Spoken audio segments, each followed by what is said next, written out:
Everyone's favourite punching bag, Coldplay, are back with their 8th album, Everyday Life. I honestly am quite a big fan of Coldplay, especially in the last couple of years or so. I don't think they deserve the hate that's thrown towards them, and I think their career is full of some of the most beautiful pop rock music of the past 20 years. Not all of their albums are great, but I think the majority of what they've released is really good, and some of it is incredibly overlooked. So I thought it was about time that I talked about the first 7 of their albums, ranking them from worst to best. Hopefully, if you've never given the band a chance, this ranking will give you an album of where to start and what albums, and by albums I mean singular album, you should avoid.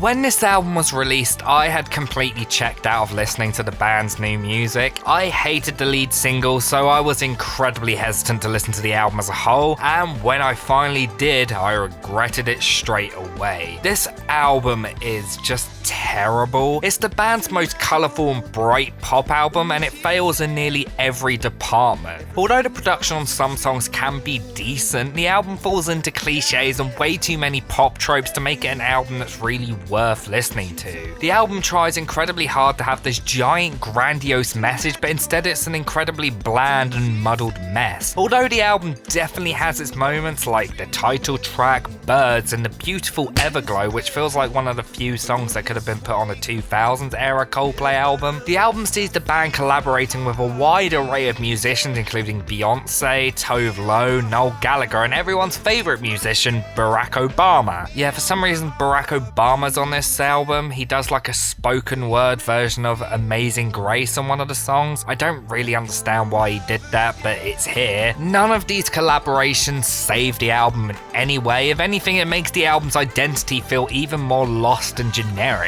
In for the Weekend featuring Beyonce is one of the most repetitive and unimaginative songs the band have ever done. Adventures of a Lifetime is a cool little diversion into disco/funk stylings, but it's still pretty bland, and Up and Up is embarrassingly corny and derivative. Everything else on the album is just so forgettable and subpar. This album is Mylo Xyloto if the band completely gave up. It has a couple of okay moments here and there, but in full, it's their worst album by a colossal margin.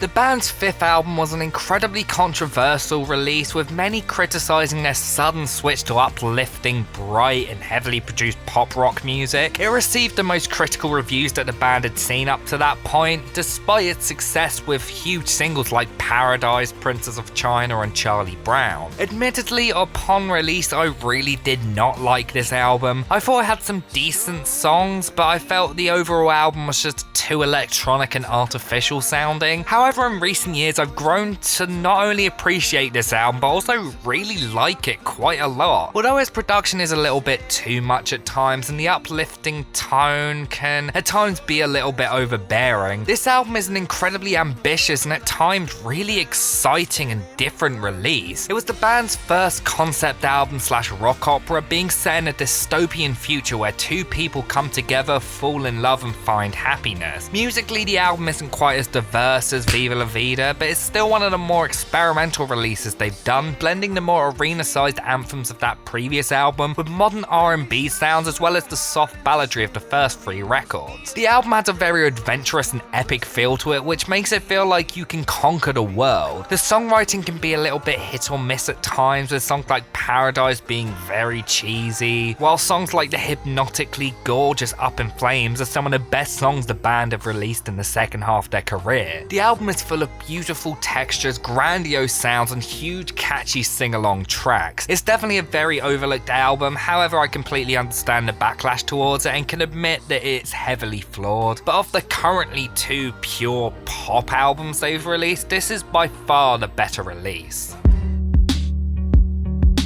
Ghost Stories is not only the most underrated album of Coldplay's discography, but in my opinion one of the most underrated albums of the 2010s. Following Chris Martin's divorce with Gwyneth Paltrow, Coldplay headed in a much more melancholic and somber direction with album number 6. The album perfectly blends the more electronic synth-pop styling presented on Mylo with the depressing and sparse sound that made their first couple albums so great. Martin's lyrics can at times be a little bit corny, but I think they perfectly represent the frail, broken state state of hopelessness following a bad breakup. The album is incredibly confessional and at times feels like Martin wrote his initial spur-of-the-moment emotions leading to a much rawer and more hard-hitting record. Production-wise, the album perfectly blends the electronic sound that Coldplay have embraced in the 2010s with a much emptier and solemn feel, which makes the album a real gut punch of emotion that at times can be kind of hard to listen to. But within its core, the band doesn't lose the catchy hook-heavy songwriting that made their songs so memorable. Tracks like Magic and True Love are incredibly emotionally poignant yet catchy sing-along songs, and A Sky Full of Stars is a huge emotive pop rock song that would easily fit on Mylo or Head Full of Dreams. The ambience on many of the tracks is incredibly beautiful, and songs like Midnight and Oceans are perfect blends of electronic ambient music as well as the pop rock sound that we've become accustomed to from the band. Ghost Stories is the band's most intimate, heart-wrenching and powerful record, and one that doesn't deserve to be forgotten the way it has been. It's easily one of my favourite breakup albums ever, up there with Blood on the Tracks, Rumours and Sea Change. Although not quite The Cure's Disintegration, although to be fair, literally no album is quite as good as that one.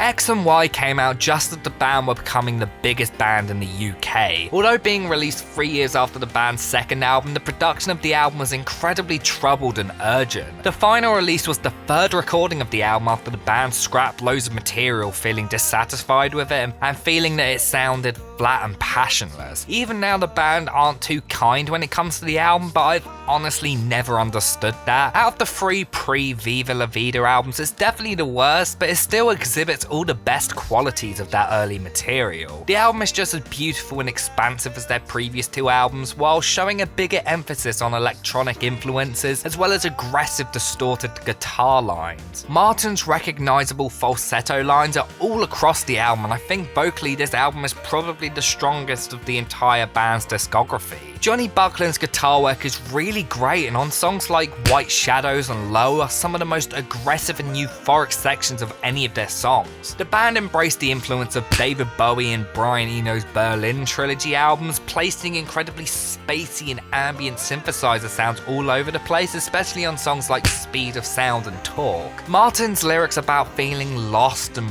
broken and trying to put everything back together creates this almost claustrophobic and anxious feeling throughout, and of course the balladry of many of the tracks is just as beautifully somber and catchy as it always is on a Coldplay album. Tracks like What If, Fix You, The Hardest Part and Swallowed in the Sea are perfect examples of this, with the bright and glistening piano lines blended with desperate and heartbroken vocals. Although I think all the tracks on the album are pretty good, or in a lot of cases great, I do think the album is a little bit too lengthy, and at times it feels less like a standalone album like most of their releases and more like a sequel to A Rush of Blood to the Head. But it's still a pretty great record, full of some of the band's best material.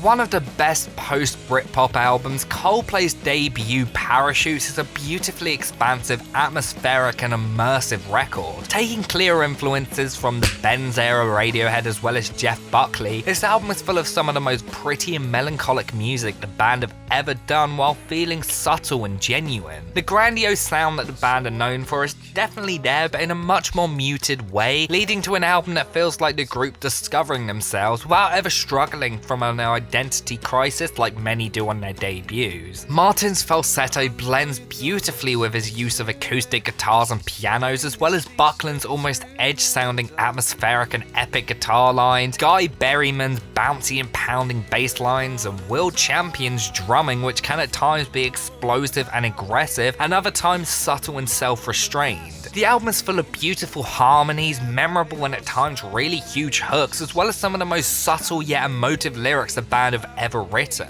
Much of the lyricism contrasts the bleak and somber music with much more optimistic and bright lyrics about love and the feeling of hope. Production-wise, the album is just pitch perfect, full of some of the most atmospheric and beautiful sounds ever heard on a Coldplay album. The instrumentation is very simple compared to their following albums, but I think its simplicity helps the bare bones of the songwriting really stick out, and the songs on the album are really damn great. Spies, Sparks, High Speed, We Never Change, and my all-time favourite Coldplay song Shiver are all on this album and are all some of the best songs that the band have ever done. If there's one issue I have with the album though, it is that I do think at times the band displays their influences a little bit too obviously. There are moments where I feel like I could be listening to an outtake from the Bends or a lost Jeff Buckley song, but I never feel like this damages the album completely, and I do think the songwriting is just so good that you can look past this. I definitely think this album is one of the best debut albums ever made. I even put it on the list I released a few months back, and one of the best British albums of the post-Britpop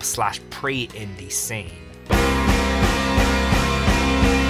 There are few albums out there that are quite as perfect as A Rush of Blood to the Head. Coldplay took the Radiohead / Jeff Buckley influence shown on their debut, and within just 2 years made an album 1,000 times more mature and expansive, showing a wider range of influences including the wide, arena-esque scope of U2, the sparse simplicity of Johnny Cash, as well as the bouncy and energetic sound of early Muse. The band embraced the sounds of electric guitar and piano much heavier than before, with tracks like Politic and A Whisper being these incredibly hard-hitting, explosive and in-your-face tracks. There's a wider array of sounds sprinkled throughout the album that are unlike anything heard on the previous album, whether it's the Eastern European sounding strings on the intro of Daylight or the cryptic, surreal, psychedelic sound of Clocks. This album is one of the most confident displays that the band have produced throughout their whole career. Everything on this album feels perfectly refined and beautifully written. The album deals with the themes of urgency and the state of the world in a post 9/11 landscape in a way that can at equal times feel optimistic and like all hope is completely lost. The instrumentation is some of the most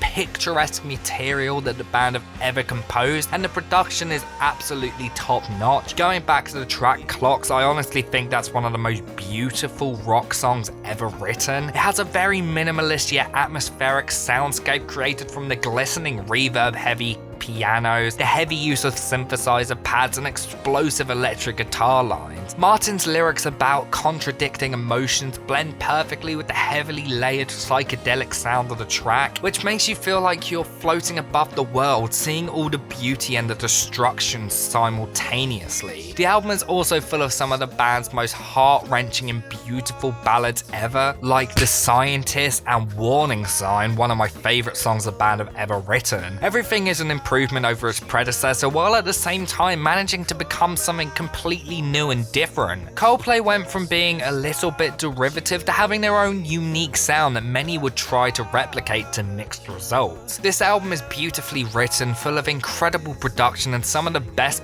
British rock songs of the past couple decades.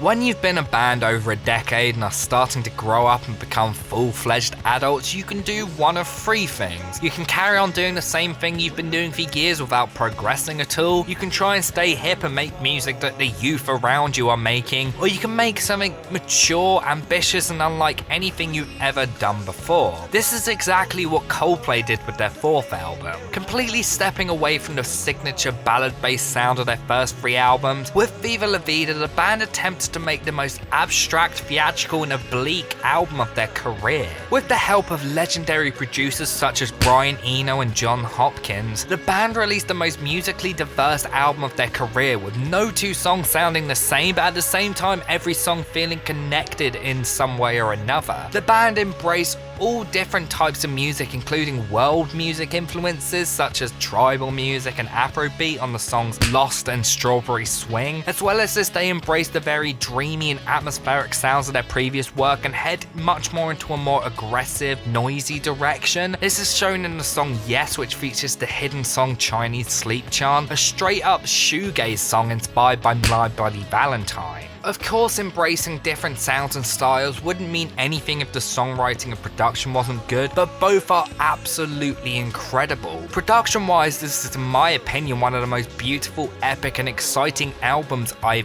ever heard. Inspired by Les Miserables and revolutionary themes, the album's lyrics are full of politically charged protest themes in which the band stand up and try to band together all that listen to it to make a change. Songs like Death and All His Friends and the aggressive, hard-hitting Violet Hill are perfect examples of this, with the latter being a commentary on Fox News. The band also embraced religious and spiritual themes throughout, especially on the Baroque pop track Viva la Vida, which has many references to Christianity Christianity and history throughout. With this album, the band had a huge vision, and the final result is one of the most adventurous, ambitious, and riveting rock albums of the late 2000s. While for a long time I considered A Rush of Blood to the Head to be my favourite album by them, over the last couple months I've listened to this album constantly and realised just how astounding it really is. Anyone who is a Coldplay naysayer really needs to listen to this album in full. Viva la Vida is the worst track on the album, don't let that song put you off. The album has so many of the best songs that the band have ever written, like 42,